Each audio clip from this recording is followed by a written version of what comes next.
શું નામ છે? દિલીપભાઈ. દિલીપભાઈ. કયું ગામ? દિલીપભાઈ બચુભાઈ બેદડિયા, ગામ બેડી, બેડી. રાજકોટ બેડી. કઈ રીતે અહીંયા આવ્યા? આ બાપુ આ પેરેલિસના હિસાબે બરોબર છે. બીજા દુખતો તો હાથ ને પગ દુખતા હતા. બીજા નંબરની અંદર કે ક્યાં માધ્યમથી આવ્યા? યુટ્યુબના માધ્યમથી આવ્યા? કોઈ કીધું? હા, યુટ્યુબના માધ્યમ. બરોબર છે. તમે વિશ્વાસ કર્યો યુટ્યુબ ઉપર? હા.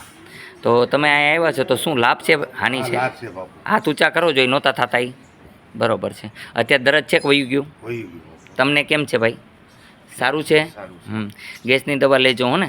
તમારે દૂધવાળી કોઈ વસ્તુ નહીં ખાવાની.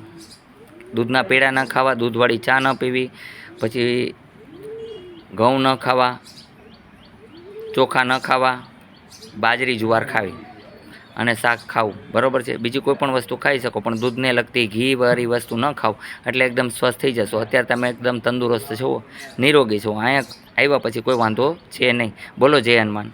તો અહીંયા હનુમાનજી મહારાજનું આપને કેવું કામ લાગે છે? બહુ સારું. બરાબર છે.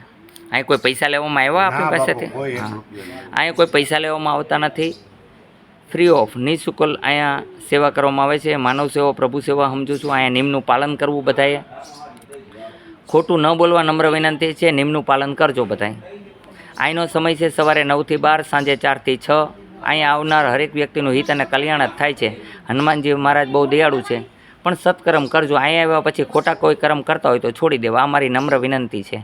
અહીંયા આવવા માટે આટકોટ આવવું પડે છે. આટકોટથી ગયણી, ગયણીથી થોરકાંડ રોડ ઉપર આદેશ આશ્રમ આવેલો છે.